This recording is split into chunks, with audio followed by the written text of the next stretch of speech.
welcome back to another exciting, effective living conversation.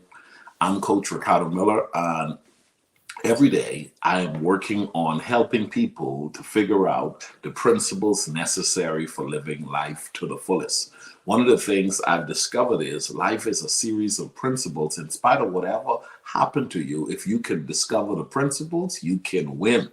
And so I tell people principles are like lighthouses. They don't change. It's not what happened to you, it's how you respond to what happens to you. Today we're joined with an incredible woman who has an amazing story, and I wanted to introduce her to our effective living community and to the world. And so today we're live on social media. We're live on her social media page, my social media page, along with a number of other supported network friends hearing the incredible story of Elizabeth McCoy. How are you doing, Beth? I'm doing wonderful. How are you? Excellent. I'm going to call you Beth because we're friends, okay? Yeah, that's fine. and and so, ladies and gentlemen, her friends, family, and so many people who know her as Beth, but she is Elizabeth McCoy, and she has been doing something amazing. She's been inspiring people. Before we dive into our talk in depth, Elizabeth, could you just share with us a little bit about yourself as we get ready to connect to a deeper level of your story? Yes, so I grew up in a small rural area in southeast Kansas. There wasn't a lot around. Spent most of my childhood outdoors, fishing, messing around with my horses, just very, very active, riding the four-wheelers, doing whatever adventures, playing in mud holes and doing all that stuff. I remember my neighbors next door, they had a huge ditch, and when we would get a lot of rain, when I was 6, 7, 8 years old, we would go out and we would play around in that ditch. And then mom made me always strip off all my clothes at the back door before I entered the house, so I wasn't tracking in all the mud and water. What an incredible. Then look back over your childhood. You refer to horses. Tell us a little bit about you and these horses experience. Just lately, I was in Oklahoma, and I had the opportunity to go horseback riding, and I fell in love with the experience a few years back.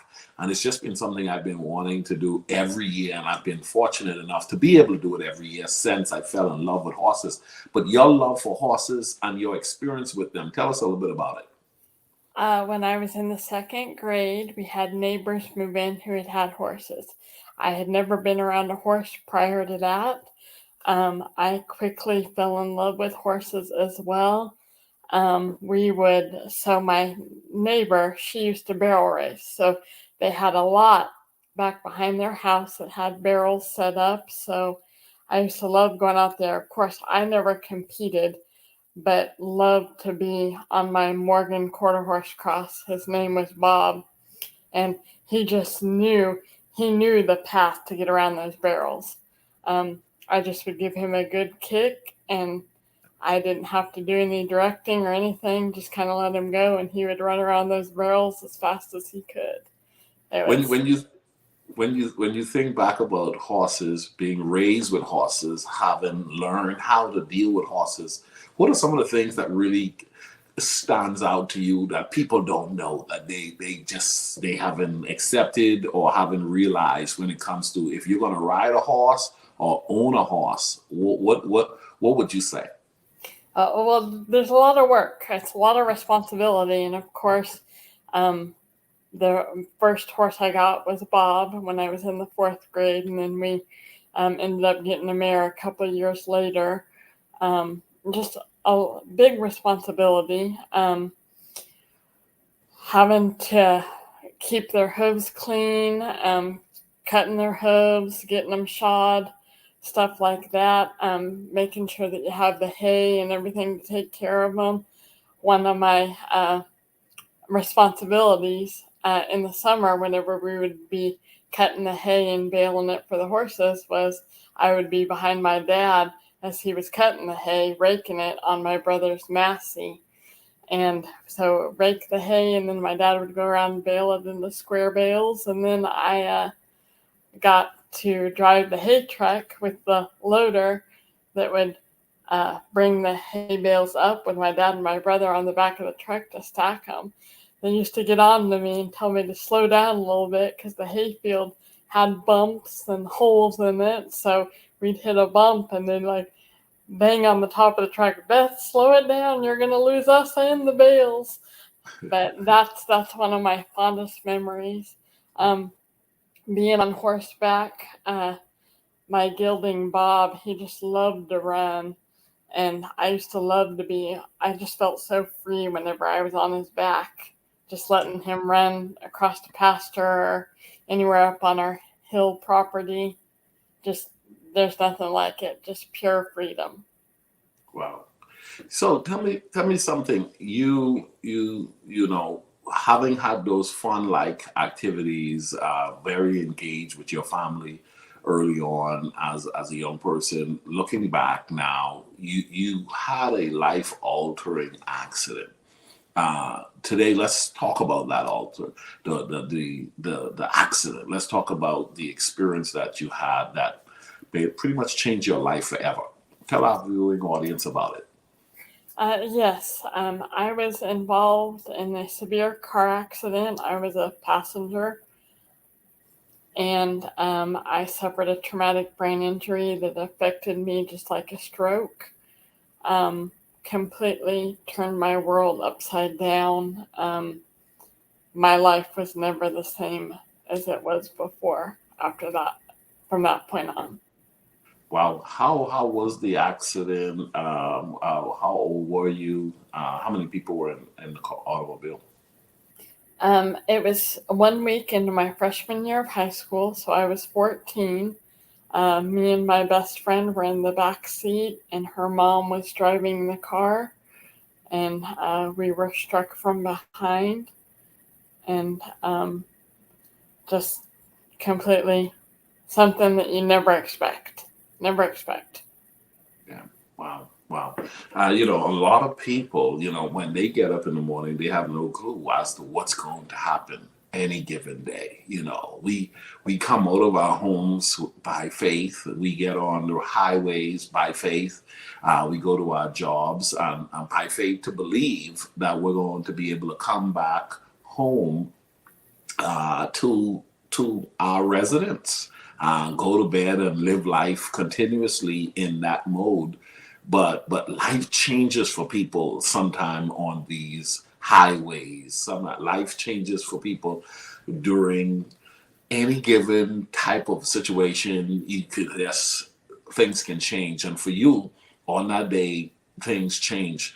When you look back, if we can, I know it must have been a very traumatic experience. When you look back over that moment, let's talk about a little bit about earlier that day, because you know there is a Beth most people don't know prior to the accident because it happened so early in your life. Let's talk about some of the things you would have remembered, maybe on that day earlier or earlier that week. What was some of the things that you would have remembered? Actually, I don't really have any memory of that day at all.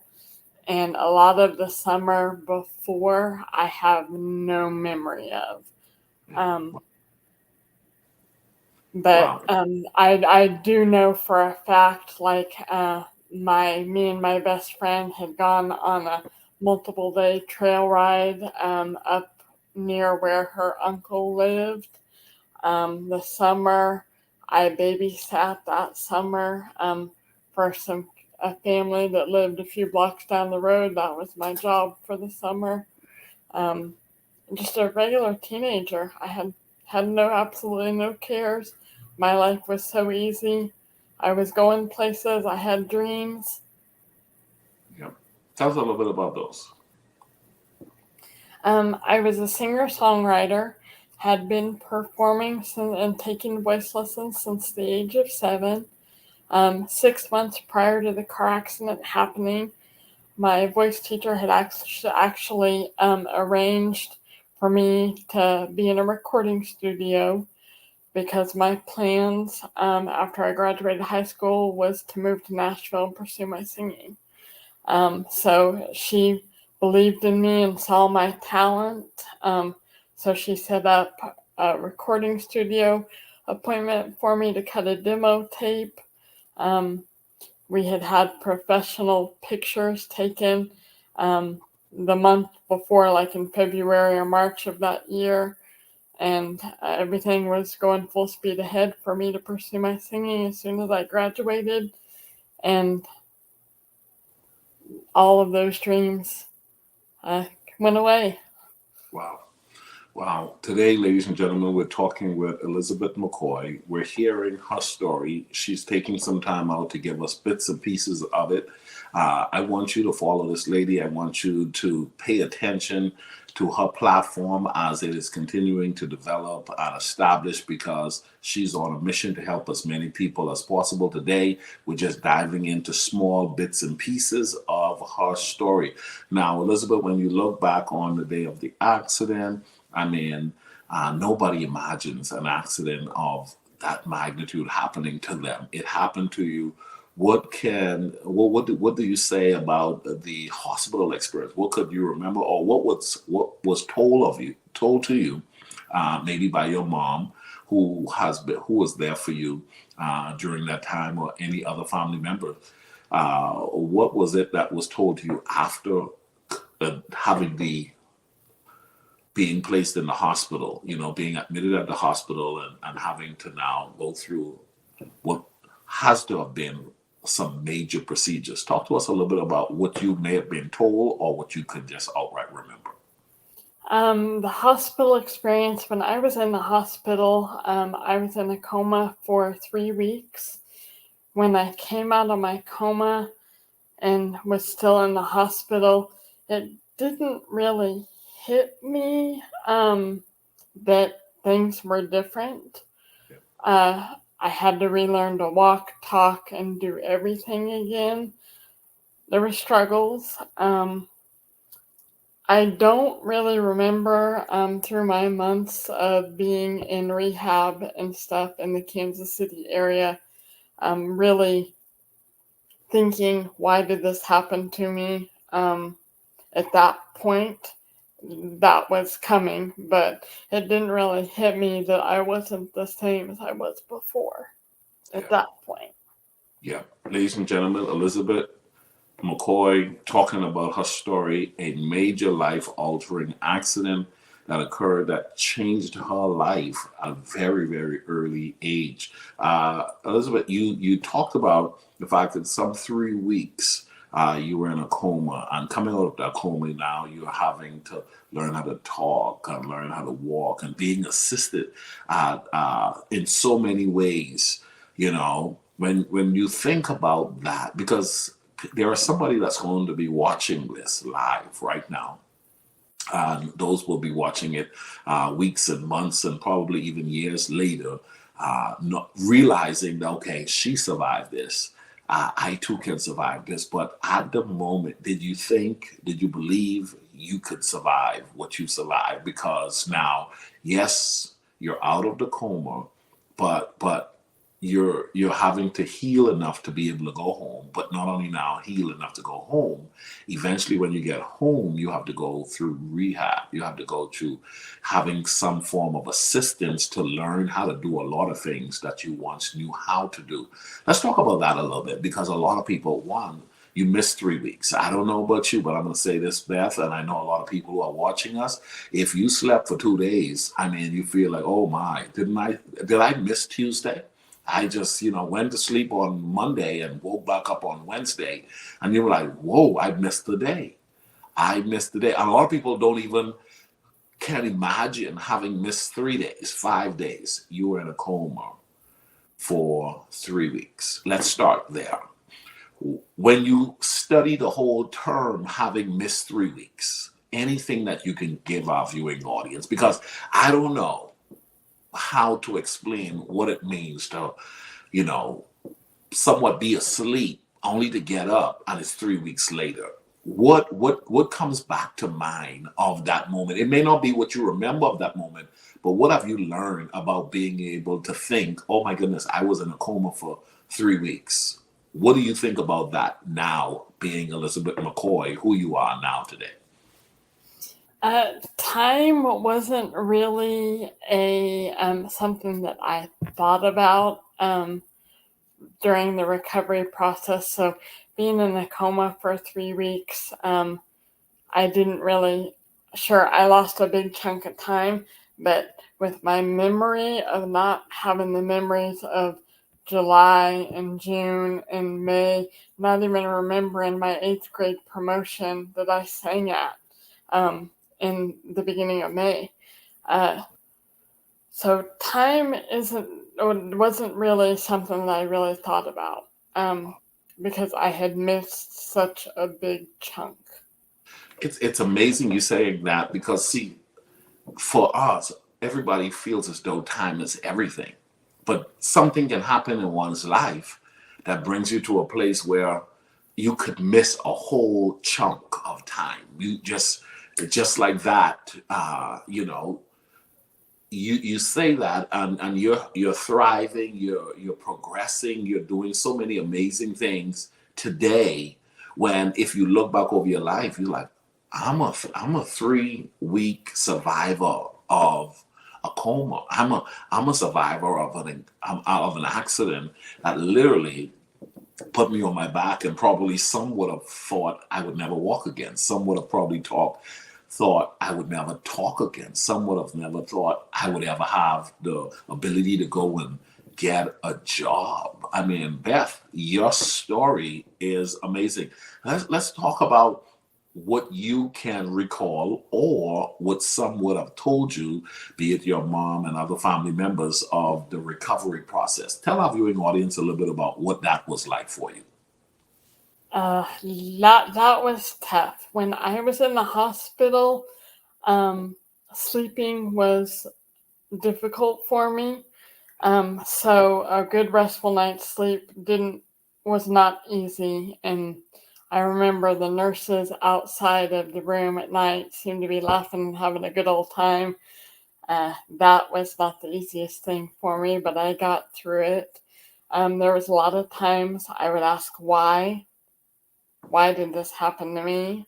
That was more so after I got back, once I was out of the hospital and back into school, because I could see that my friends' lives went on, and I was doing therapy every day of the week. Um, Schoolwork was so much more challenging for me. My mom was having to help me with everything. We were having to hire tutors to help me to get caught back up with my classes, as well as uh, on the way through high school to help me get through classes and be able to pass. Um, it just seemed like a never-ending battle of something happening that was difficult, too Wow. difficult. Yeah. I can't imagine. Difficult. Ladies and gentlemen, we're talking with Elizabeth McCoy, and I want you to take a moment and just help us to talk about this whole experience, having to go through high school, having been the student that was the one who sung, the one who rode horses, the one who had jokes, the one who, was preparing and planning to do some amazing things. And now you're having to be assisted, and you're feeling like, okay, I'm not learning as easy or as fast as I previously remember catching on to things. When you look back at those difficult, bumpy moments, because somebody is laying down, going through the recovery process right now, and they could be 16, they can be 17, they can be 19. They're thinking, should I still even consider college? Should I still consider even going back to school? You went back to school.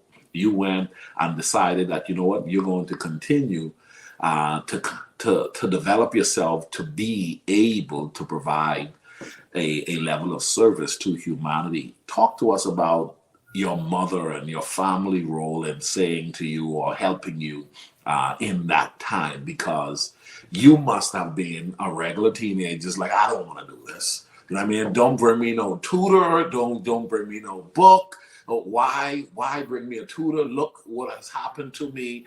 I am not who I was. I don't want to do this. Where were you? What was that experience like, and how was your family in this process helping you along the way? My mom, my dad, my brother, and sister in law were always there for me. Without their love and support, um, I owe a lot of where I am today to their love and support. They always believed in me. They continue to believe in me and help give me that little push. Um, After the accident, there were so many times I just felt so isolated. Um, the weekends, my friends had jobs, they were going out, having a good old time. I was home working on homework, hanging out with my mom and my dad, who were just not the way a usual high schooler would, what the experiences that they would have. That was the most difficult. Coming home from school, and um, I don't know, people would judge me for the way I appeared instead of getting to know me and who I was on the inside. That was difficult.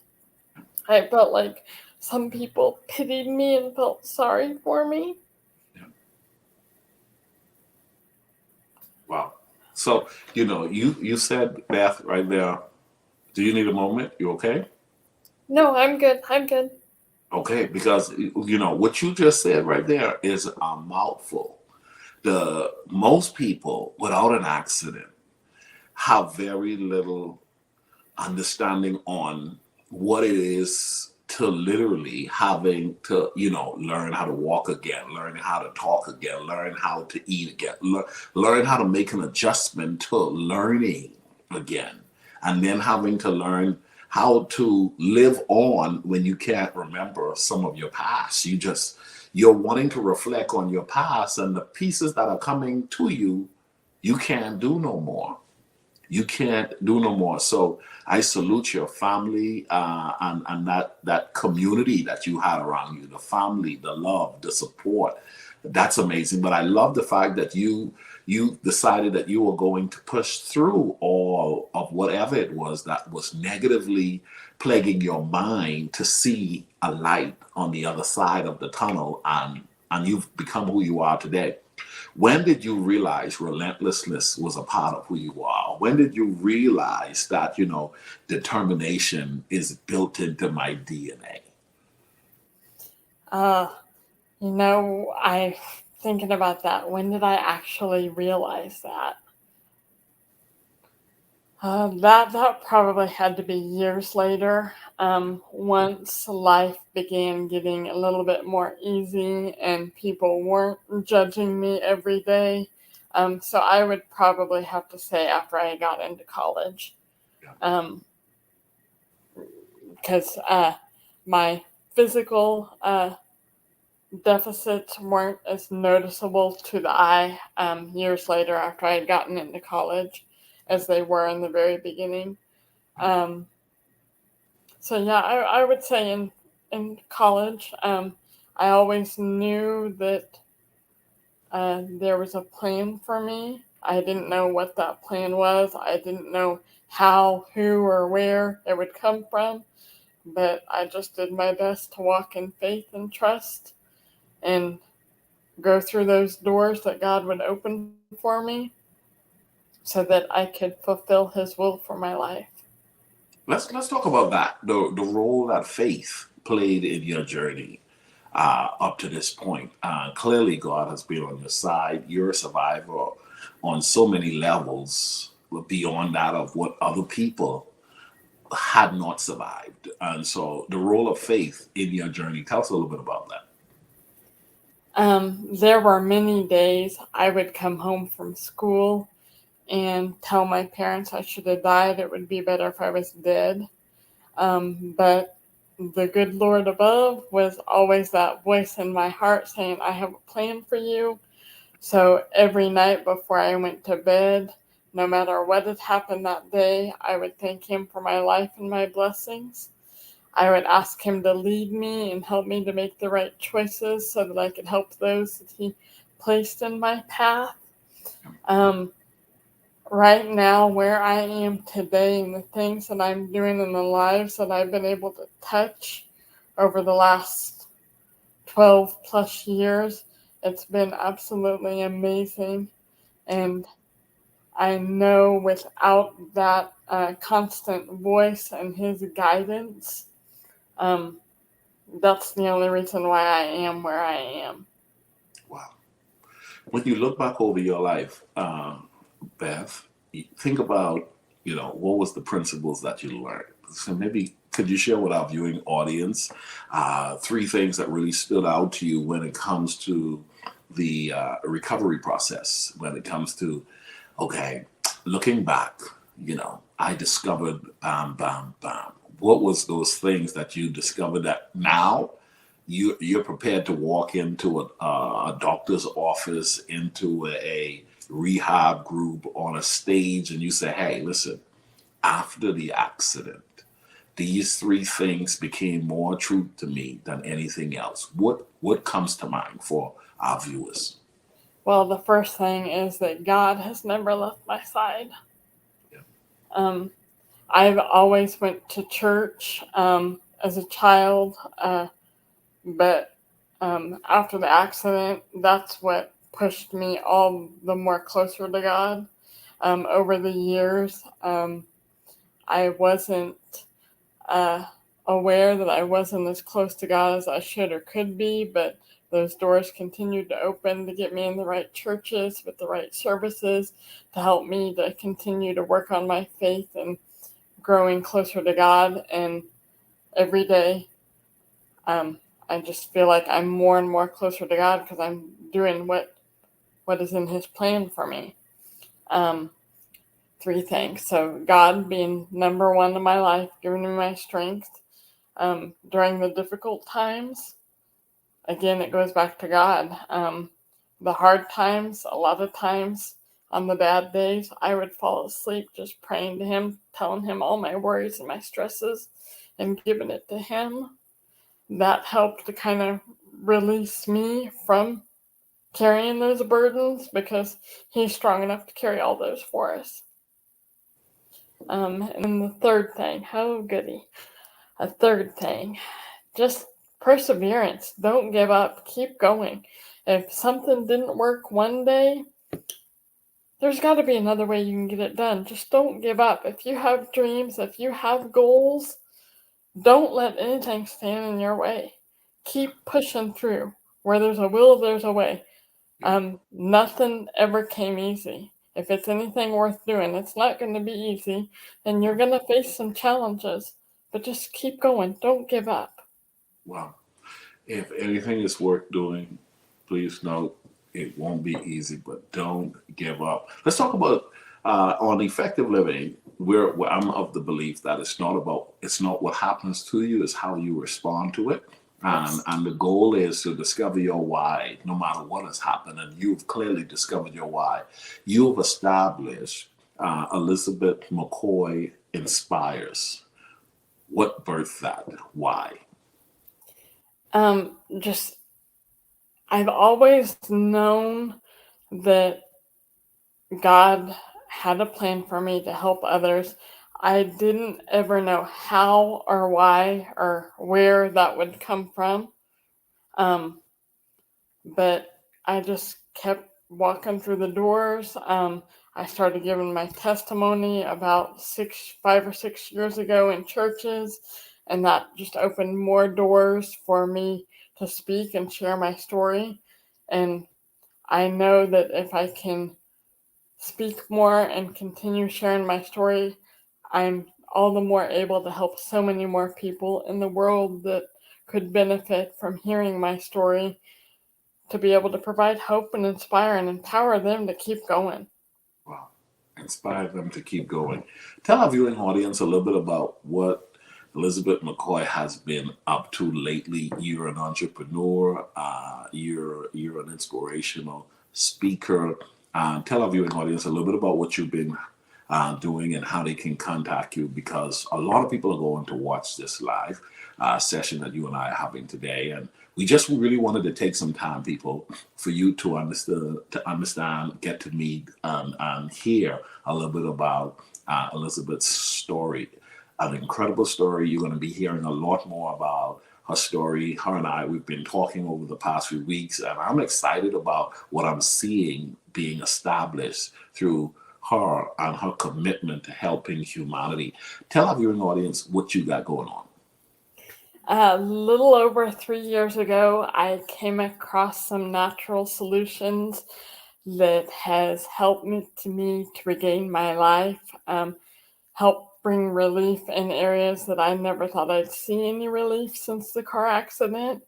So I get to share those products and those solutions, as well as educate people on those products and what they need to know, because not all natural solutions are created equal by no means. And you can go into stores, and a lot of the workers at the stores don't know anything about the products. They can tell you what's on the bottle and stuff, but I've been blessed to. I do my own research. I've done training with PhD in natural solutions, so I'm very well versed in being able to help people and through whether it's they're not sleeping good at night, they don't have energy, they have discomforts, whatever it is. I'm just so blessed with everyone that I get to help with those issues. And then I am doing my inspirational speaking. So Elizabeth McCoy Inspires. You can find me on Facebook. My holistic health coaching business is Hope for Natural Health. You can find that on Instagram and Facebook as well. I just ask anyone to follow me.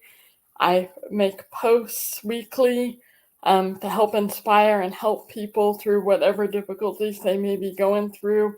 I hope that if you're in need of something like that, find my page and like and follow me. If you have friends or loved ones who are dealing with difficult times, share it with them.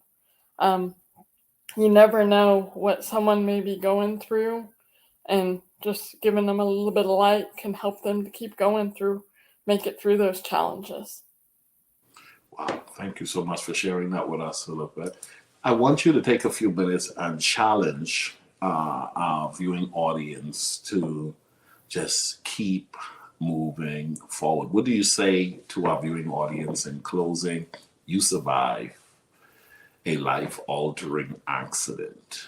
You were in a coma for 3 weeks. You had to learn how to walk again. You had to learn how to talk again. You've had to make so many life's adjustments. As we get ready to close our talk, what do you say to our viewing audience as we bring our talk to a close? It's not going to be easy. Like I said earlier, nothing worth doing ever is. Don't give up. Keep going. Try to find the support. There are so many different support groups on Facebook, I'm sure on Instagram, different platforms that you can find to get the support that you need from people who are struggling with similar issues. May not be the exact same thing, but going through similar situations. Just try to seek out those areas for support to help you through. And just don't give up. Perseverance. Be stubborn. I'm very blessed that I was raised by two very stubborn people, and they passed that on to me. So probably a lot of the reason why I am where I am today is because I'm stubborn and I won't give up. I love it. I love it. I love it. And that's a part of that determination we talked about earlier. Give a big shout out to some of your loved ones. You got some good people that follows you. They love you. They support you. You want to give a couple of shout outs before we leave? Yes, I just want to thank my mom for everything she's done for me. Thank you. my mom or my brother, my sister-in-law, Josh and Jennifer Meggs. Thank you.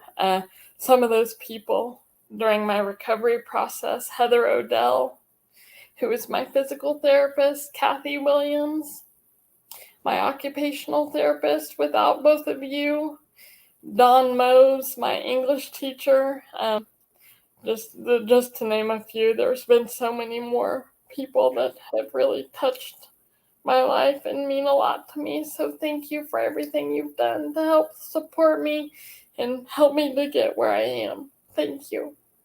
So awesome. So awesome. Elizabeth McCoy's story is amazing. I'm excited about seeing more of what God is going to do in and through her over the next few months and years to come. Keep following her. As she mentioned, she's on all social media platforms. This is a woman you want to connect with. Obviously, if you're needing someone to come and speak to a group, or you're knowing someone that's going through maybe a similar challenge, a life-altering situation occurred in their life, and they're struggling with surviving and thriving after an accident, go ahead and connect them with Elizabeth McCoy. This woman is doing the work to ensure that her story inspires others. Once again, Elizabeth, until next time, keep soaring, keep shining, keep blessing others with your testimony and the incredible work ethics that you have, because you are truly a determined person. God bless you. Thank you. God bless you, Ricardo. Thank you.